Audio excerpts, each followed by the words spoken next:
Repodcasting is a proud member of the Alberta Podcast Network, powered by ATB. Have you ever watched a movie and wondered why they cast that woman or that guy? Well, here's our chance to give it a try. We're Repodcasting. Hello, and welcome to another episode of Repodcasting. I'm Lucia. Yes, we're not in the same room anymore. And I just want to say to anyone who's listening, welcome back and thanks for tuning in. Oh, so polite. Okay, so let's toss the politeness out the window because our episode today is part of our, I'll call it a series, the second so far in our series of taking away Oscars from the alleged perverts of Hollywood. I feel like we should call this, this series, Give Me Your Oscar, Perv. And this one is the Kevin Spacey edition. Perfect. Yes. So, Kevin Spacey... Maybe you could just quickly explain what this is. Okay, sure. So our first episode about this was Rain Man, a couple episodes back. And Janet and I were, well, I won't speak for Janet, but I was certainly frustrated with, it was at the time before the Oscars when it was a couple years ago, the year that Casey Affleck won. Maybe it was even last year. I have no concept of time anymore. I think it was 2 years ago. Thank you. Okay. So, he had been winning many awards in all of the different ceremonies and everything, and I was getting frustrated, and I felt pretty confident that he was going to win the Oscar. And at this same time, it had come out that he had sexually harassed at least 2 women on the set of a movie that he had worked on. And I do struggle with separating art from the artist. And, is it fair to judge a performance based on the person? I mean, that's tricky for sure, but I also think that it's not great to reward these people with this bad behavior who are behaving badly in their work situations. Like, we're not talking about their personal lives even. Like, this is in a work setting. He's sexually harassing women on the set. So I don't think it's cool to reward his behavior.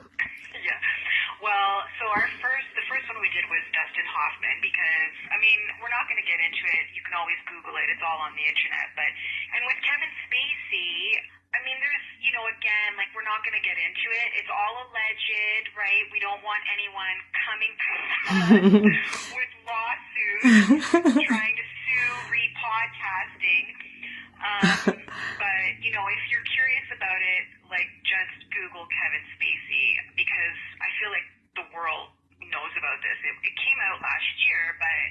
Yeah. This one was quite high profile. Yeah, it was such a big, explosion that I feel like everybody will probably know about it anyway. Yeah. And so Kevin Spacey has won a Best Male Actor, lead actor Oscar for the movie American Beauty. And so we will today be recasting his role in that movie to get him out of there and take away his Oscar.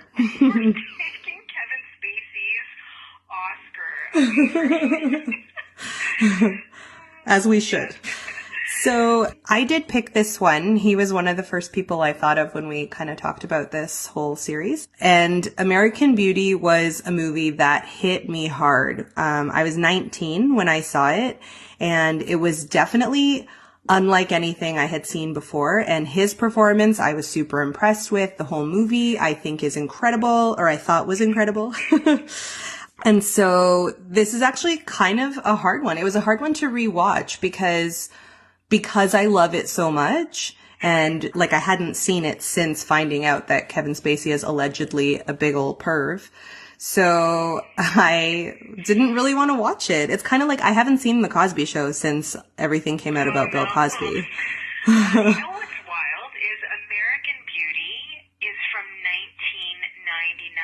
I did not realize that it was already almost a 20-year-old movie. Yeah. It is. That's very incredible. old. But it was like really, and you know, to be honest, to watch it now, it's probably pretty tame compared to what we're used to in cinema. But at the time, it was really different. Absolutely. And so, yeah. Did it do well at the box office, Janet? Oh, did it do well?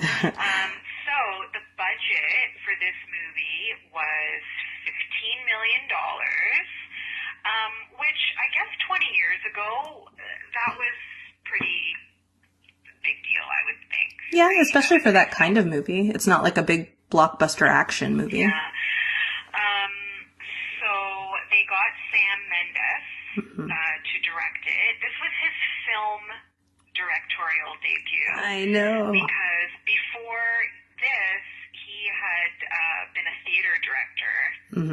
He got his start in London, and he had achieved quite a bit of success as a theater director. So I think that probably helped get the financing for it as well, right? He was, even though it was his like film directorial debut, like he was pretty accomplished.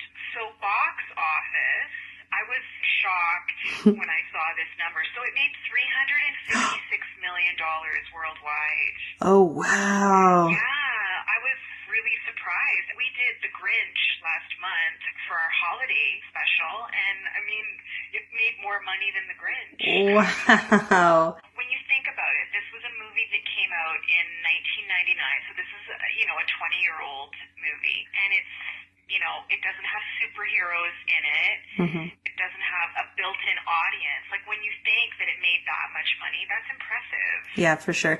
And even all the people in it were good actors, well-known actors, but not superstar status.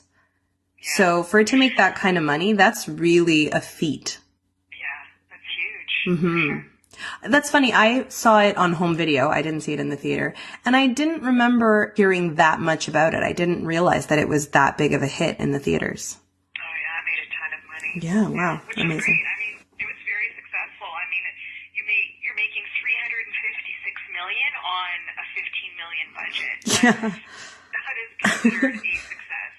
Okay, well, the synopsis of the movie is that a sexually frustrated suburban father has a midlife crisis after becoming infatuated with his daughter's best friend. And, I mean, even just the synopsis, that's shocking that that movie would make that much money, because it's right in the synopsis. It's creepy. Well, like, the thing is, the synopsis, yes, that sort of sums it up, but I feel like this movie is about so much more than that. You know what I mean? Oh, yeah. Like, I feel that the focus of the movie became Lester and, like, the fact that he, is infatuated with his daughter's friend. But, like, I think you kind of have to look at this movie as a whole, because there's so much more going on than just that. Like, really, to me, when I was watching it, like, it's a portrayal of, like, a really complex family situation that's going on, right? Even, the opening sequence, like, you see all the members of the family, like, you see the daughter, and then you see Annette Bening's character, and then you see Lester. So I feel that, like, the focus became Lester, but I think the movie is about so much more than that. Yeah, and it's very much, I don't know if I'd say an indictment, but like a criticism of suburban life, of what it was at that time, and probably still is. Like, I feel like it's a satire. Yeah. A satire of American suburban life. Right. Yeah, well, do you know why it's called American Beauty? Yes. Oh, okay. Do you want to tell it? You should tell our listeners, Lucia, why it's called American Beauty.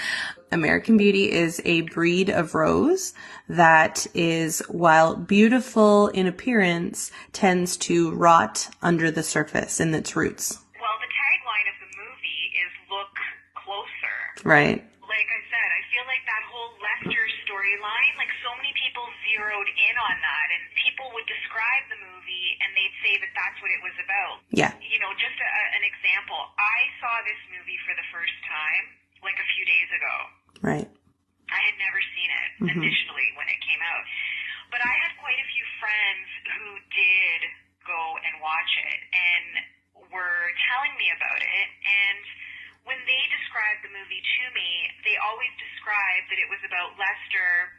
that he falls in love or, is obsessed or whatever you want to call it with his daughter's friend. And that's what they would say that the movie was about. And it's like, it's like the tagline says, you have to look closer because to me, that's not what the movie is about. That's part of what the movie is about, but there's a lot of other things going on. Yeah.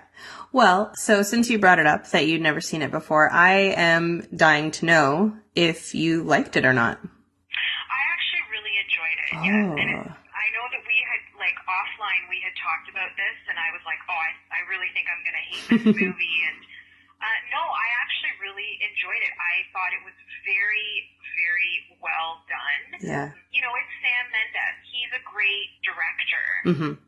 So I think that he certainly had a lot to do with the fact that it is such a great story. It's a solid script, too. Yeah. It's really good writing. The characters, it's like this intriguing web of characters. So it's all really solid. I enjoyed it. I thought it was a really good story, so I did like it. Yay. I'm glad to hear that, because, I'll say this. I didn't like it as much as I had at first, but that was also because I gave it 100% the first time I saw it, but I still thought it was fantastic.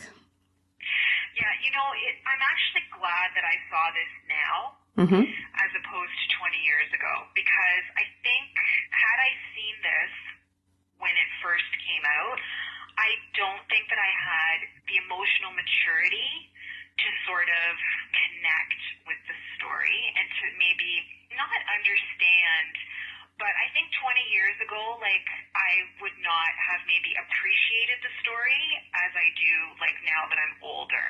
Yeah. Because I think there's a lot of themes that are going on in the movie that I think maybe when you're young, I don't know, I don't think I would have connected to the movie. Not that I necessarily connect to the themes, but I think I just maybe had a better, just emotional sort of understanding of what was going on. So I'm glad that I didn't watch it 20 years ago, because I think if I had watched it 20 years ago, I wouldn't have liked it. Oh, okay. Interesting. Yeah. I was at a stage where I was like, Suburbia's stupid and this guy is sticking it to the man. To me, I absolutely loved it. I'm surprised you were 19. I'm surprised that this was a story that you would have enjoyed at that age. Yeah, me too, actually. Because I was I hadn't seen a ton of cinema at that point, at least not of various types of cinema. And I don't know. This one spoke to me big time. You were an old soul. Yeah. Perhaps. How about we get into the casting? Yeah, let's just get right into it. Let's start talking. I'm curious to see who you selected instead of Kevin Spacey. Okay, well, I thought that watching it now, I hate to admit it, but I still think that Kevin Spacey had an excellent performance. I think he did a really good job.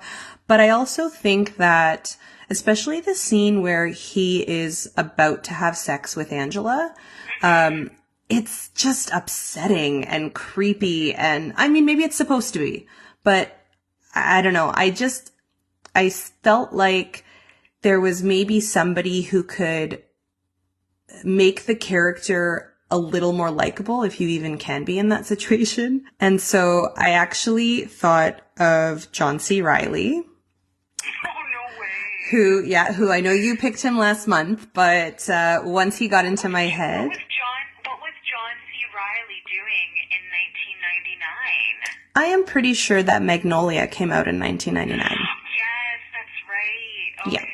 So while he wasn't the star of that, he had already been exposed to, especially to indie cinema. So yeah, I think he could have done it. Sorry, I'm gonna interject here. So it's interesting because when I'm sure you came across this when you were doing your research, when Sam Mendes was thinking of casting, his first choice was Kevin Spacey. Yes. That was the person that he had in mind.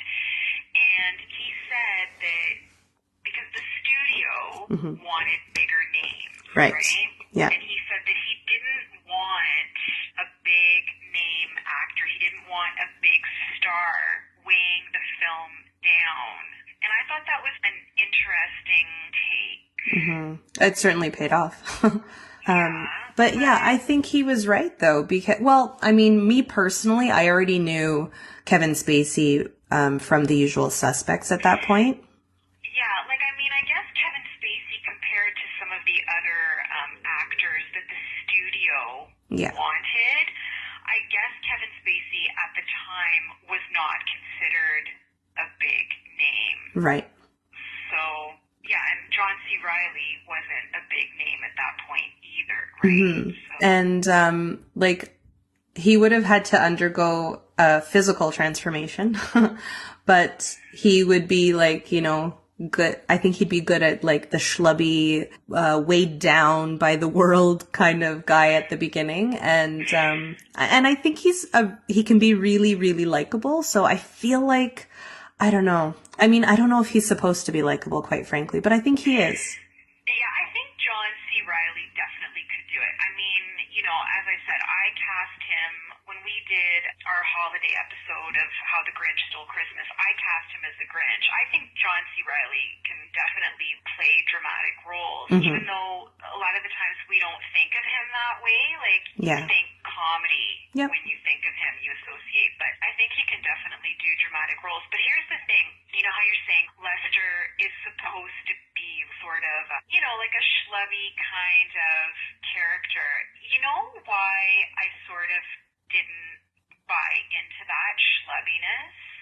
Because when you look at the portrayal of his wife, like Annette Bening's character, Carolyn, would you believe that Carolyn would have married a schlubby man? But that's the point. He wasn't schlubby before they got married or when they got married. If But how, do we know that for certain? Well, that's the way that they speak. I feel like they infer that because, or sorry, imply. Has he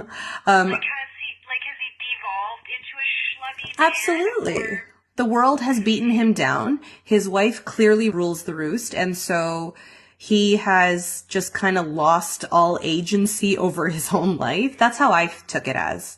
Okay. So I don't think he started off schlubby. All right. Okay. I don't know. I disagree, I think, with you, but go on. But so then you believe that Annette Bening would have married a schlub? No, not Annette Bening. Her character. No, I know. Annette Bening didn't marry a schlub. She sure married didn't. He slept with like 500 women. No, like I don't believe that Carolyn would have married a schlub because, you know, we're supposed to, like, she's kind of portrayed as like this real harpy and this really sort of like aggressive kind of, I don't know, and you kind of wonder if maybe she hasn't had to become that person in the marriage because of Lester. Because he doesn't, like, seem to take charge or make decisions? Yeah, exactly. Like, maybe she's had to become that person because Lester is just so passive. Like, to me, I don't know. I don't think a character like Carolyn would marry a passive man.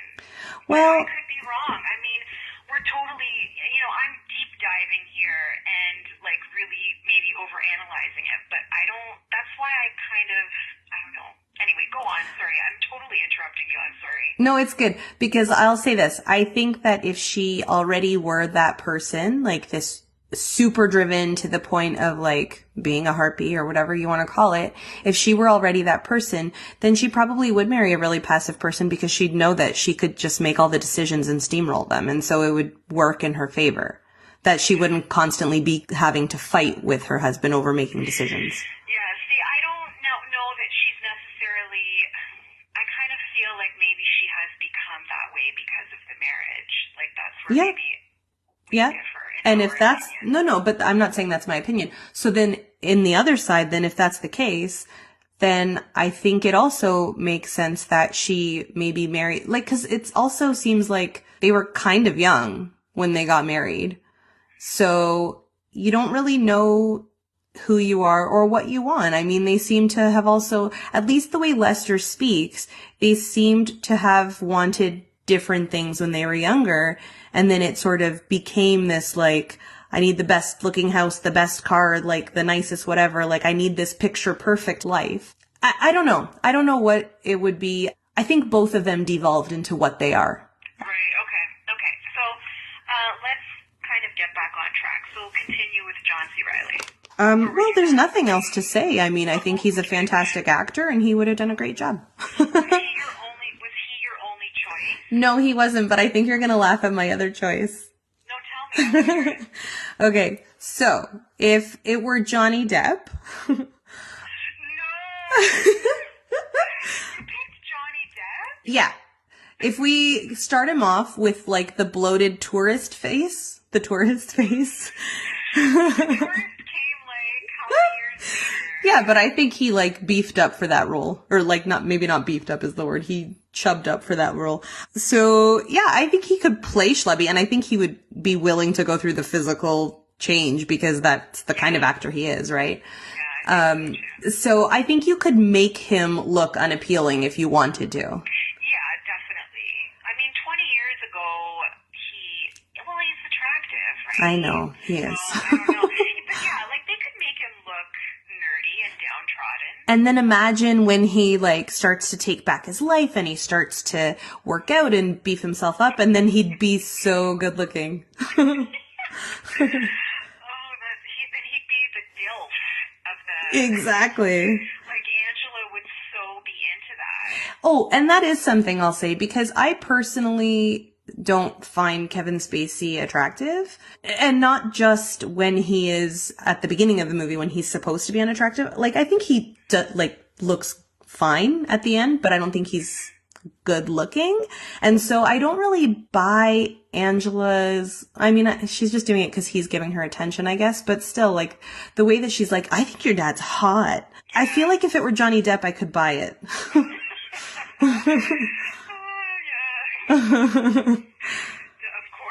next to Kevin Spacey. Yeah, exactly. It's like Sasquatch. Oh no. No.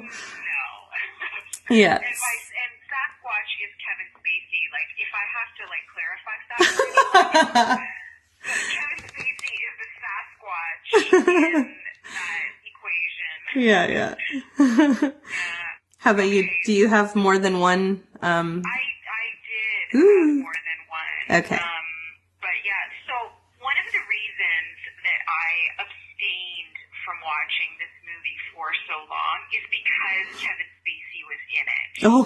I am not a Kevin Spacey fan, nor have I ever been a Kevin Spacey fan. Okay. I really don't like Kevin Spacey. Like, he is one of those actors that I purposely, if I knew he was in a movie, I would purposely not watch it because he bugs me that much. Well, your instincts were right. So when this stuff all came out about him last year, like, I was just kind of like, yeah, like, I've been saying this about him for the longest time to people who were always like, no, Kevin Spacey is great. What are you talking about? And this and that. And I mean, I'm talking professionally, like, I never really cared for his work. And then even personally, there was, I mean, I don't know him, obviously, but there was just always this quality about Kevin Spacey that to me, he always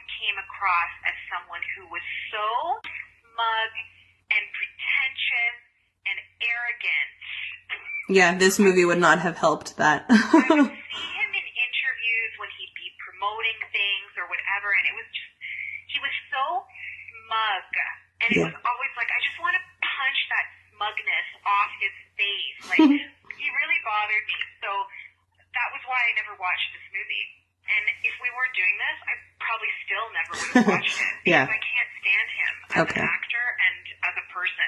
So, like, for me, he was the wrong casting choice right off the bat. Like, you know, maybe Sam Mendes thought he was awesome, and that's fine. And I mean, he won the Best Actor Academy Award for his performance. Yeah. So, you know, obviously someone enjoyed him in it. But yeah, in my opinion, he is not Lester Burnham, and in my opinion, he's actually the worst thing in this movie. Wow. Yeah. I mean, the movie itself is like I said, I enjoyed it. I thought it was excellent, but he wrecked this movie for me because I don't think he belongs in it. And I just want to quickly, like, as an aside, say that for me, like, the MVPs in this movie were Annette Bening and Wes Bentley. Okay. Like, I thought that those were the two best performances in this movie. Like, Annette Bening, I don't think she was nominated for an Oscar for this movie, and she totally should have been. I mean, I don't know who, like, she would have been up against that year, but... She was nominated, but she didn't win. Oh, was she? Oh, okay, great. Yeah, she totally deserved it. Mm-hmm. She was outstanding. Like, she was excellent. And Wes Bentley as well. Like, he was so good as Ricky Fitz. Yeah. Yeah, I thought he was great. Yeah. Annette Bening was absolutely incredible. Like, I think she should have won the Oscar, forget just being nominated. Oh, like, yeah, she stole the show. Like, yeah. She was great.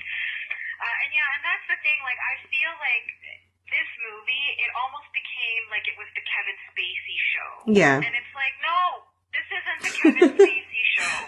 This is a collaborative effort. It's a movie. It's not like a one-man show.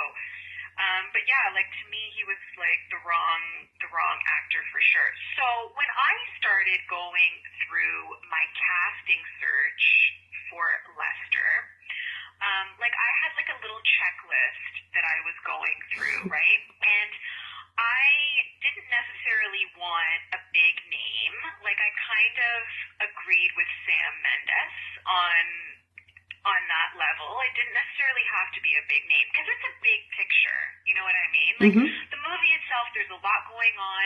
I don't think you necessarily needed big names to sell the movie. Yeah. It helped. I'm sure if they would have had bigger names, but maybe it would have detracted from it. So I think he was right in that instance. Mm-hmm. I did, however, want someone that was going to be really adept at handling this kind of complex material in terms of the script. You know what I mean? Like, there was so much going on. There's so many themes going on in the movie. I felt like it had to be somebody who was really strong, like, could handle that. I wanted somebody who could really evoke that sense of loneliness that you get from the Lester character. And I'm not saying that Kevin Spacey didn't hit some of the notes, but I feel like there are actors who could have done it better. Right. Definitely. Because I didn't necessarily like the way he played Lester. So, you know, I definitely wanted someone who could evoke that loneliness and also someone who could portray that thirstiness of his character, like when he finally meets Angela and he's like so hot for her. Yeah. So I wanted an actor who could play that thirstiness without making you feel like super dirty watching it. Yeah. Because I felt like Kevin, and like that's the thing, maybe he was directed to play it that way. I don't know. But watching him personally, there's just something about him, like it was so creepy. Mm-hmm. And I know, like, maybe that it is creepy that a man, you know, is going through, like, this midlife crisis and wants to sleep with this underage girl. There is definitely a creep factor to that, of course. But, I don't know, I think I wanted someone who was maybe a little more, I don't want to use the word charming, but, you know, I didn't want someone who makes you feel like you have to dial 911. Like, that's how I felt with Kevin Spacey. Yeah. And also, I think most importantly, I wanted someone who could really hold their own opposite Annette Bening. Yeah. Because her performance is so strong, and she's such an amazing actress that, like, I wanted somebody who could match her talent, who was her peer. Yes. It has to be someone who's a really strong scene partner for her. So I picked Stanley Tucci. Oh. Yeah, and I mean, he had done some work by the time this movie came out. Oh, yeah. Like, his big thing, like, people started to know him when he did Big Night. Mm-hmm. Did you see that movie? I did.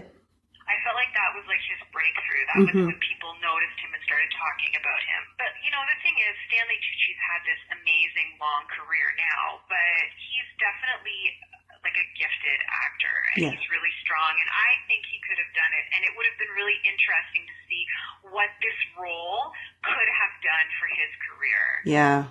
I think he would have been up to the challenge of doing it. I think that he has the capability, the range as an actor. He's strong. I think he definitely could have played Lester, and I mean, he's still kind of got that sort of schlubbiness to him, sort of. I think he could have played that. Yeah. Definitely.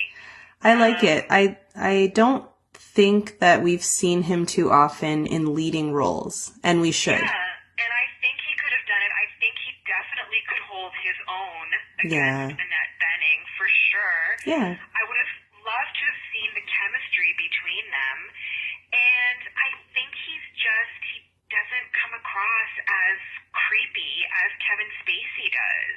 Yeah. Stanley Tucci just naturally has this likability about him.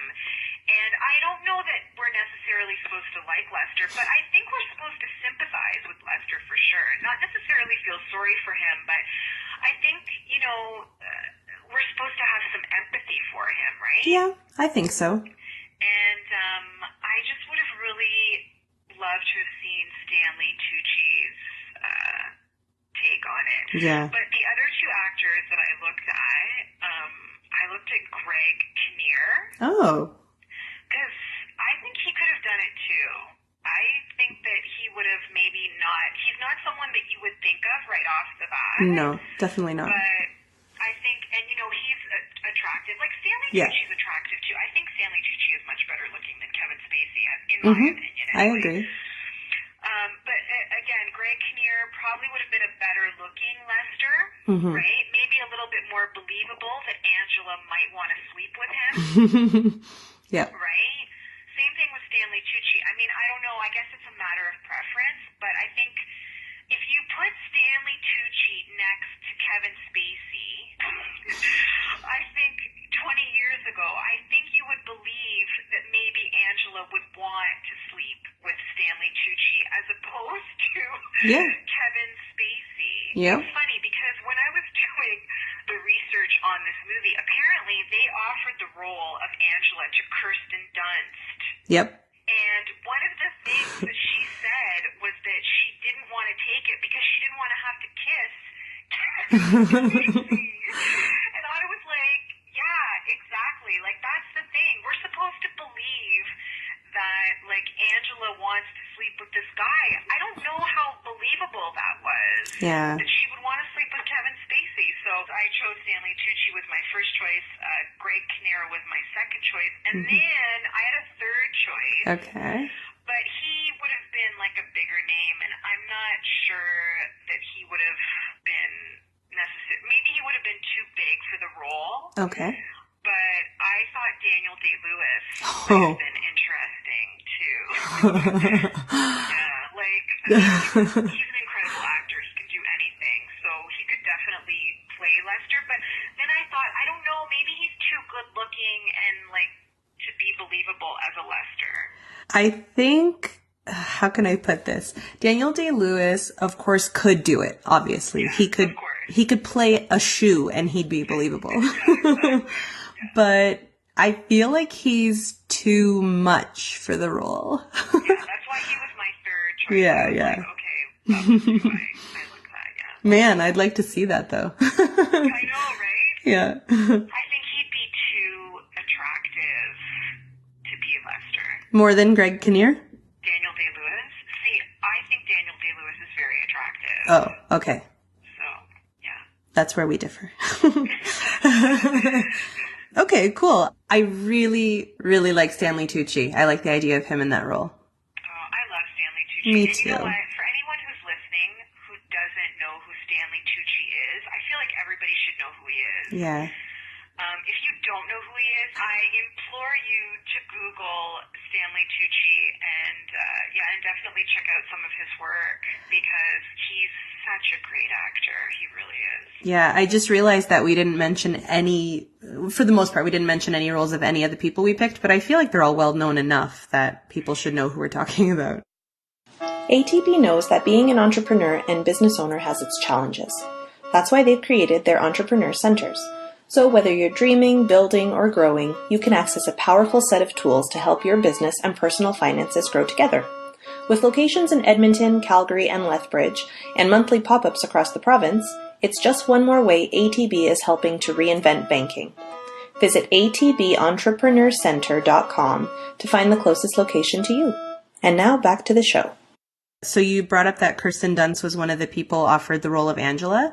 There were quite a few alternatives to like many of the roles that I saw that I thought were really interesting, and I'd like to mention them. Yeah, of course, please do. So apart from Kirsten Dunst, Sarah Michelle Gellar was also considered, as well as Brittany Murphy and Katie Holmes. Oh, okay. They all turned it down, maybe for similar reasons as Kirsten Dunst. I don't know. Nobody wanted to kiss Kevin Spacey. Yeah, exactly. Can you blame them? No, not at all. Because, here's the thing. Kevin Spacey also, maybe he wasn't an asshole at that point in his career, but over the years, he's become known as being kind of a jerk to work with. That was always sort of the rumor, that he was very difficult to work with. I don't know if that's true or not. It's all hearsay, but Sure. I've certainly heard whisperings of that. But, I think you're probably right about the smugness. I don't think it's just I think that's who he is. And so it would make sense that then he'd be difficult to work with, especially after, I can't remember now, I should have written it down. I think he might have also won a Best Supporting Actor for The Usual Suspects before this. If not, he was definitely nominated. And so he was getting accolades, and especially after a movie like this where he won the Oscar and won so many other awards, I'm sure he was super smug after that. Yeah, I was never a Kevin Spacey fan, ever. Right. And I saw a lot of his work because my sister was a huge Kevin Spacey fan. Okay. She thought he was just the best actor on the planet. And so I ended up being dragged to see a lot of his movies, right? And I could never get into his work. Okay. I could never get into him as an actor. For me, it was The Usual Suspects. That was the first Kevin Spacey movie that I remember seeing him in. And I think he is really good in that. And then this was probably the second. So in these two particular roles, I do think that he was excellent. And I did become a fan because of it. And then I did go see more of his work, and nothing else ever really lived up to it. Right. But I will still stand by, those two roles. I think he did a good job. Yeah.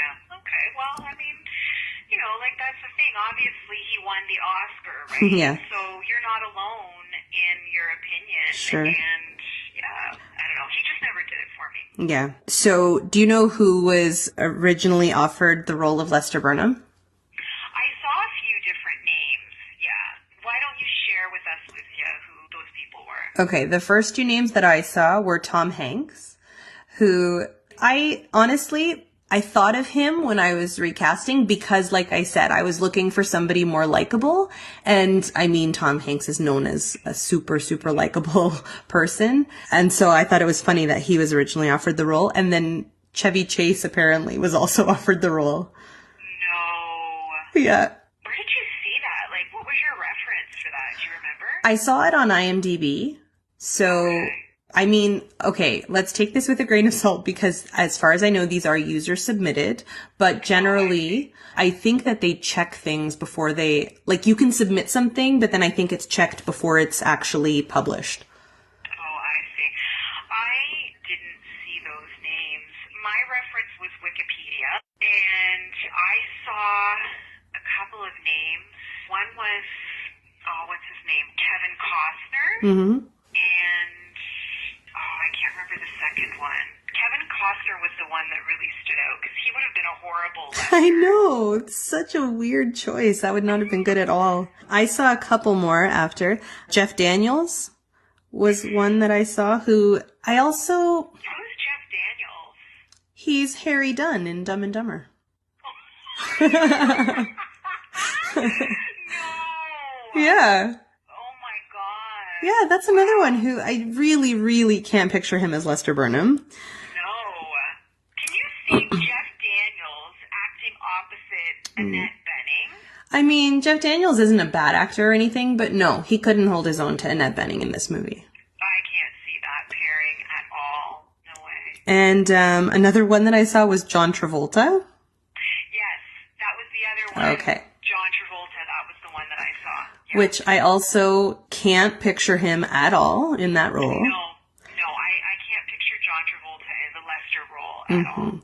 And then Bruce Willis was also considered. Right, yeah, that was the other one I saw, Bruce Willis. Yeah. And then our favorite, who is in everything else, Woody Harrelson, was also considered. No, I thought you were going to say Jack Black. Oh, I wish. You know, actually, who I thought of that I was surprised didn't come up was Kevin Bacon. Oh. How old would he have been at that time? Yeah, Kevin Bacon's about the right age because Oh. he's 60. Yeah, What?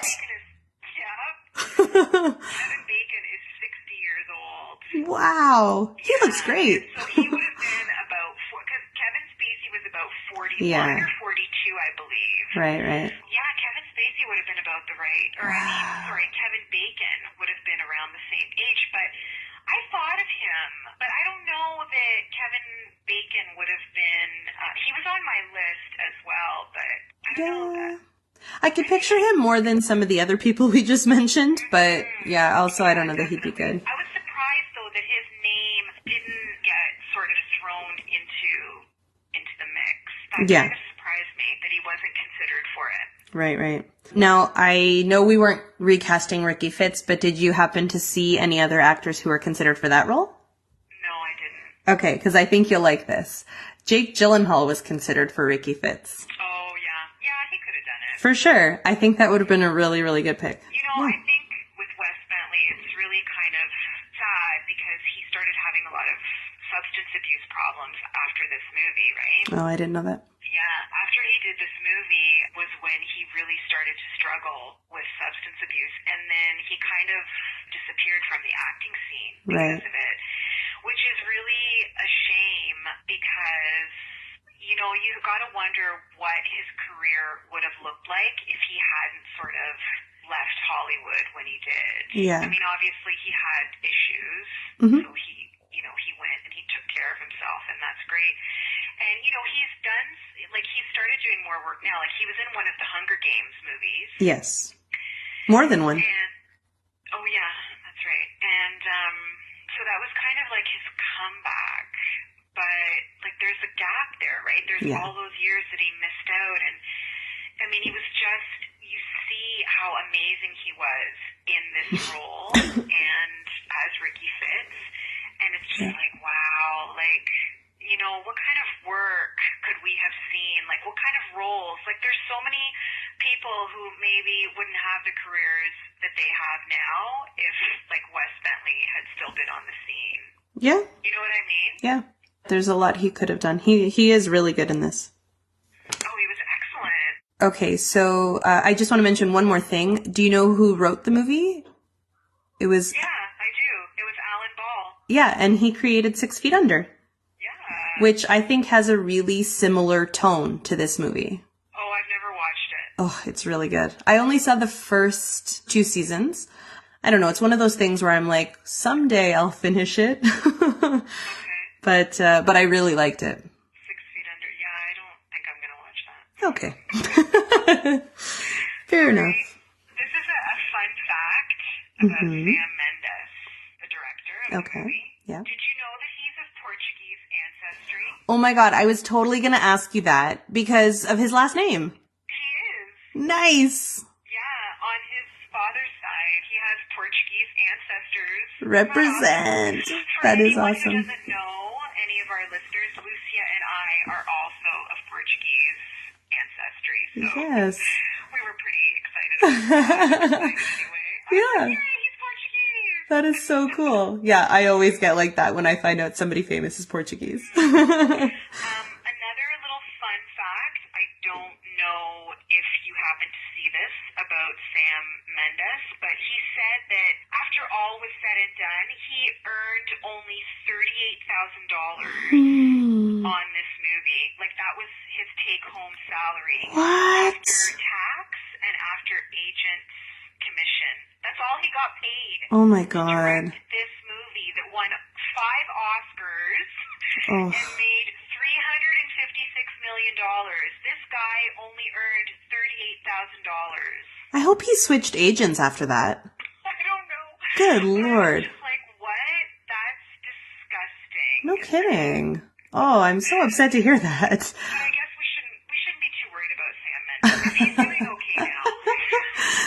He bounced back. He did direct 2 of the biggest James Bond films. I mean, I don't think we should be too concerned about his financial status. Yeah, and I'd like to think he worked out better deals for the James Bond movies. Yeah. I would think he earned more than $38,000 on the James Bond movie. Wow. I do want to mention that Repodcasting is a member of the Alberta Podcast Network, powered by ATB. Yes, the Alberta Podcast Network has an amazing variety of podcasts for your listening pleasure. If you are a movie lover, listen to the Laugh Out Loud podcast, Emily Missed Out. Join hosts Brianne and Emily as they watch popular movies that Emily has missed, and listen as they discuss whether Emily truly missed out on these classic gems.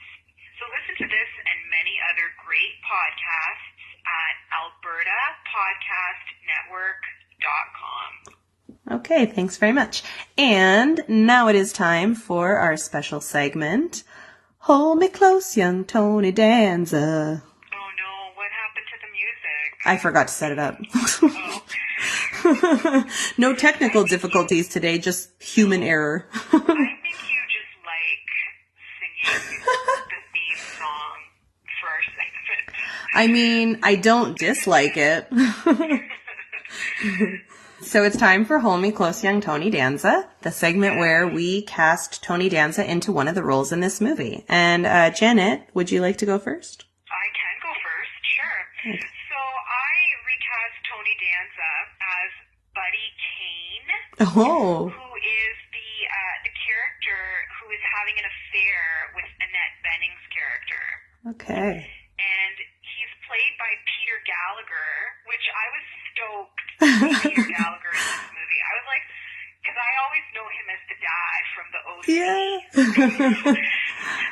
I was like, oh my god, it's Seth Cohen's dad. It's in this movie. Amazing. Yeah, so, like, wouldn't you want to have an affair with Tony Danza?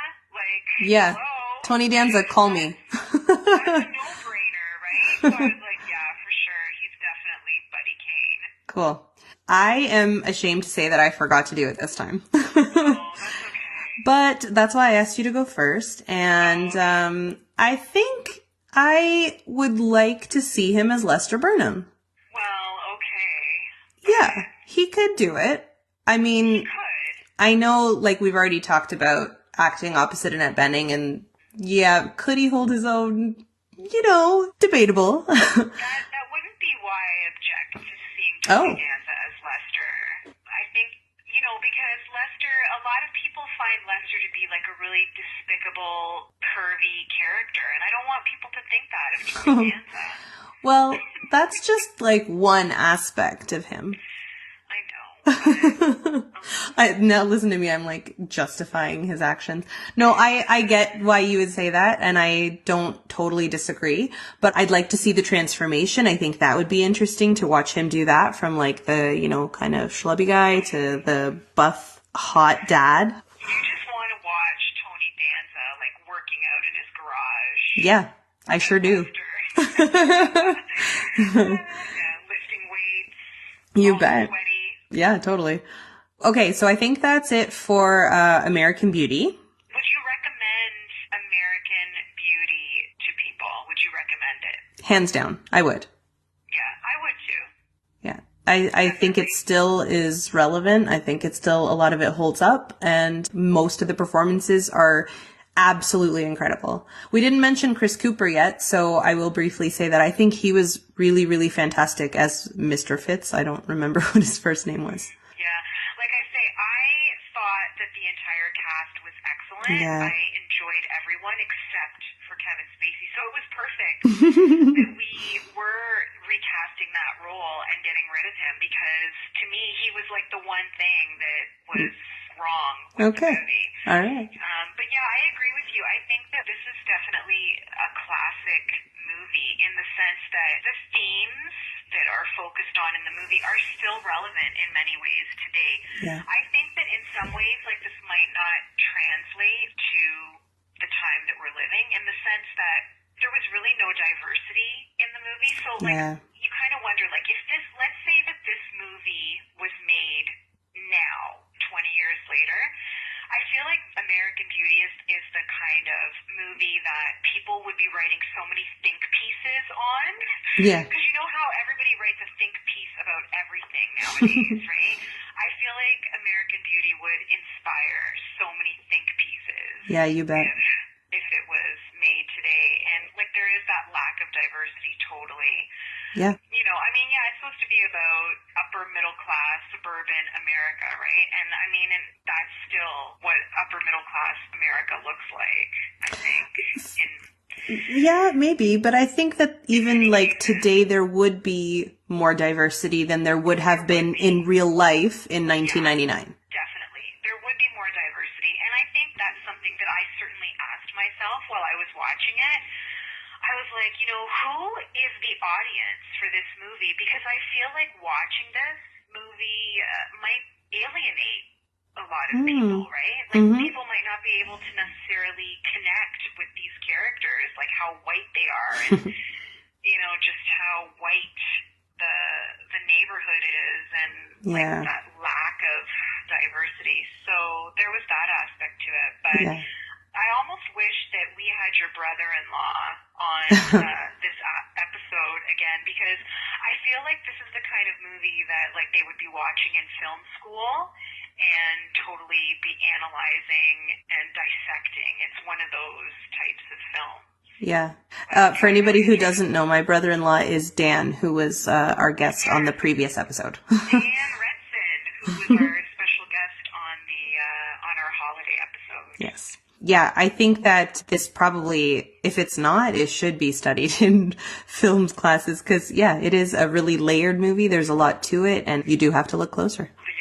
Yes, exactly. Hence the tagline. Yeah.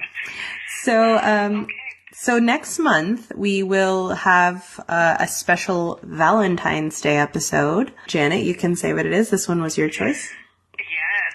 So we're also really excited because we have a special guest next month as well for our February episode, our Valentine's episode, as Lucy was saying. We are going to be talking about 50 Shades of Grey.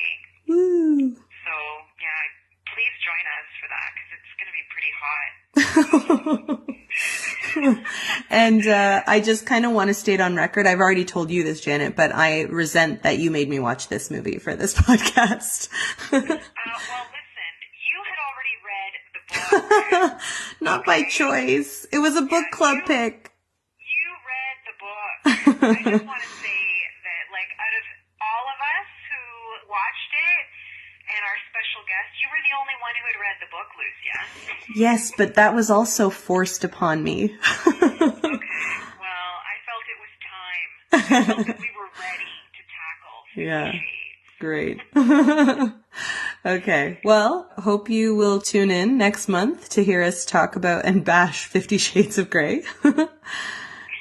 And thanks, Janet, for joining me on the phone. Yeah, no, thank you, and thanks to everyone who's listening and who joined us. And feel free to reach out to us if you have any comments about Kevin Spacey or American Beauty, or if you have a think piece that you'd like to share with us. Yes. You can find us on all the social media at repodcasting.com, right? Like social media handles are all Repodcasting. And then you can email us at repodcasting@gmail.com. Oh, there you go. I don't even know our Gmail. That's okay. That's okay, Janet. We've only been doing this for a year. Well, I've never emailed us. So. Okay. Well, you should. We need more emails. I'm just going to start writing our own listener emails. Okay. Well, thanks very much, and hope you tune in next month. Bye.